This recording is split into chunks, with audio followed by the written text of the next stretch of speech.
8 కోట్ల మహిళలకు సంవత్సరానికి 3 ఉచిత ఎల్పీజీ సిలిండర్లను అందిస్తూ 2897 కోట్లను వారి ఖాతాల్లో జమ చేశాం. ధాన్యం కొనుగోళ్లలో దేశానికే ఆదర్శంగా నిలిచాం. 12 ఫిబ్రవరి 26 నాటికి 8.54 లక్షల రైతు ఖాతాల్లో 10,580 కోట్ల రూపాయలు జమ అయ్యాయి. ఒకే రోజులో అంటే 24 గంటల్లోనే రికార్డు స్థాయిలో 99,740 కోట్ల నగదు వారి ఖాతాల్లోకి జమ చేయడం జరిగింది. అందులో 55% మొత్తాన్ని 8 గంటల్లో చెల్లించడం మా వేగం పారదర్శానికి నిదర్శనం. 26-27 ఆర్థిక సంవత్సరానికి పౌర సరఫరాల శాఖకు 3,821 కోట్ల రూపాయలను కేటాయింపును ప్రతిపాదిస్తున్నాను. సామాజిక సంక్షేమం, గిరిజన, బీసీ, మైనారిటీల సంక్షేమం. అభివృద్ధి అంటే కేవలం భవనాలు కాదు, గౌరవప్రదమైన జీవనమే అసలైన అభివృద్ధి. గౌరవ ముఖ్యమంత్రి గారి హృదయానికి అత్యంత సన్నిహితమైన అంశం సంక్షేమం.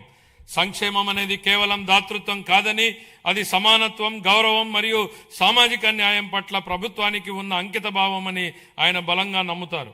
సంక్షేమ కార్యక్రమాలను స్వర్ణాంధ్ర 20-47 లక్ష్యాలతో అనుసంధానిస్తూ విద్య, ఆదాయ భద్రత మరియు ఆత్మగౌరవమే కేంద్ర బిందువుగా ఆయన పాలన సాగిస్తున్నారు. ఎన్టీఆర్ భరోసా పెన్షన్ల పంపిణీ. రాష్ట్ర సంక్షేమ చరిత్రలో ఎన్టీఆర్ భరోసా పెన్షన్లు ఒక మైలురాయి. లక్షలాది కుటుంబాలకు పెద్ద కొడుకుల గౌరవ ముఖ్యమంత్రి గారు స్వయంగా లబ్ధిదారుల ఇళ్లకు వెళ్లి పెన్షన్లను అందజేస్తూ వారికి భరోసాను కల్పిస్తున్నారు. దేశంలో మరెక్కడా లేని విధంగా డీబీటీ ద్వారా 4,000 నుండి 15,000 రూపాయల వరకు పెన్షన్లను అందిస్తున్న ఏకైక రాష్ట్రం ఆంధ్రప్రదేశ్. గత 19 నెలల్లో 58,000 కోట్ల కంటే ఎక్కువ విలువైన పెన్షన్లను లబ్ధిదారులకు పంపిణీ చేయడం జరిగింది. ఆర్థిక ఒత్తిడి ఉన్నప్పటికీ సూపర్ 6 ను విజయవంతంగా అమలు చేశాం. ఎస్సీ, ఎస్టీ, బీసీ, ఈడబ్ల్యూఎస్, మైనారిటీలకు fees reimbursement, post matric scholarship, auto డ్రైవర్ల సేవలో, మత్స్యకారుల సేవలో ఉచిత విద్యుత్ వంటి పథకాలను అమలు చేస్తున్నాం.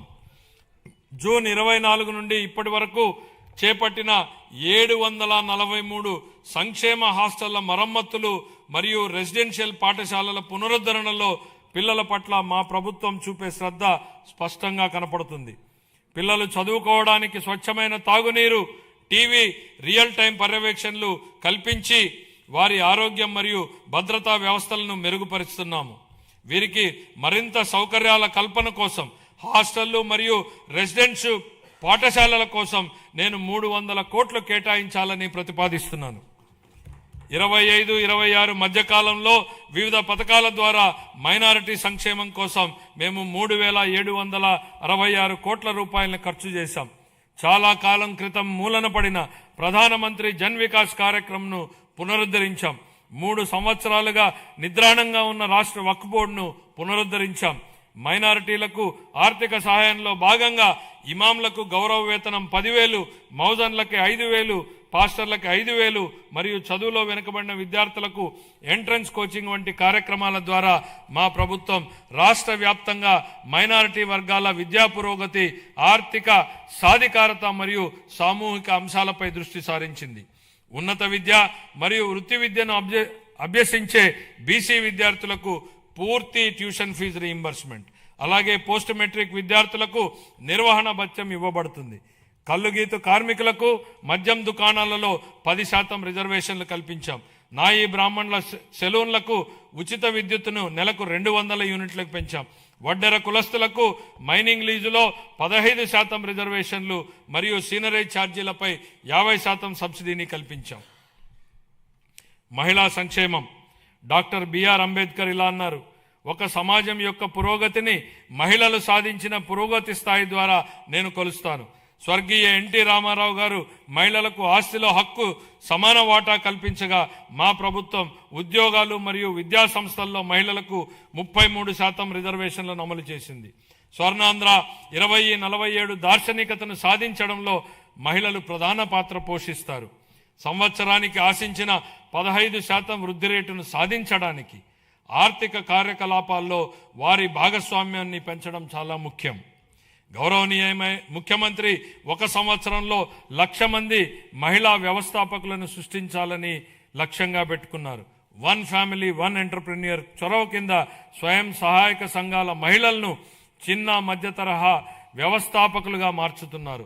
జూన్ 24 నుండి మేం ప్రవేశపెట్టిన అనేక సంస్కరణల ద్వారా మహిళలకు అనేక ప్రోత్సాహాలు అందించాము. ప్రస్తుత సంవత్సరంలో మా ప్రభుత్వం 9,958 అంగన్వాడీ కేంద్రాలను అప్గ్రేడ్ చేసింది. 4,687 మినీ అంగన్వాడీ కేంద్రాలను ప్రధాన కేంద్రాలుగా అప్గ్రేడ్ చేశాం. అప్గ్రేడ్ చేయబడిన అంగన్వాడీ కేంద్రాలలో అంగన్వాడీ సహాయకులను నియమించి వంట సౌకర్యాలు మెరుగుపరచబడ్డాయి. ప్రధానమంత్రి జన్మన్ కింద పీవీటీజీ ప్రాంతాలలో 192 కొత్త అంగన్వాడీ కేంద్రాలు మంజూరు చేయబడ్డాయి. ఇవి 26-27లో పూర్తవుతాయి. అంగన్వాడీ కార్యకర్తలు, సహాయకులు మరియు ఆశా కార్యకర్తలు అంగన్వాడీ కేంద్రాల్లోని పిల్లలకు కీలకమైన సేవలు అందిస్తారు. అందుకుగాను వారి సుదీర్ఘ సేవలను గౌరవిస్తూ మా ప్రభుత్వం వారి పదవీ విరమణ సమయంలో గ్రాట్యుటీని అందించడానికి ఉత్తర్వులు జారీ చేసింది. ముఖ్యమంత్రి గారి నాయకత్వంలో వికలాంగ సమగ్ర అభివృద్ధి కోసం ఇంద్రధనస్సు అనే కార్యక్రమం ప్రారంభించబడింది. ఇందులో భాగంగా ఉచిత బస్సు ప్రయాణం, సబ్సిడీ పథకాల పునరుద్ధరణ, క్రీడా శిక్షణ, గృహ నిర్మాణం, వినికిడి లోపం ఉన్నవారికి ప్రత్యేక డిగ్రీ కళాశాల మరియు దివ్యాంగుల భవనాలు వంటి ప్రధాన అంశాలు ఉన్నాయి. 2026-27 ఆర్థిక సంవత్సరానికి నేను ఈ కేటాయింపులను ప్రతిపాదిస్తున్నాను. ఎస్సీ కాంపోనెంట్ కోసం 20,644 కోట్ల రూపాయలు, ఎస్టీ కాంపోనెంట్ కోసం 9,190 కోట్లు, బీసీ కాంపోనెంట్ కోసం 51,021 కోట్ల రూపాయలను, మైనారిటీ వర్గాల సంక్షేమం కోసం 6,090 కోట్ల రూపాయలను, మహిళలు, పిల్లలు, వికలాంగులు మరియు సీనియర్ సిటిజన్ సంక్షేమం కోసం 4,582 కోట్ల రూపాయలు. ఉద్యోగుల సంక్షేమం, ఉద్యోగ సంఘాల సలహాలు సూచనలతో కోరిన తర్వాత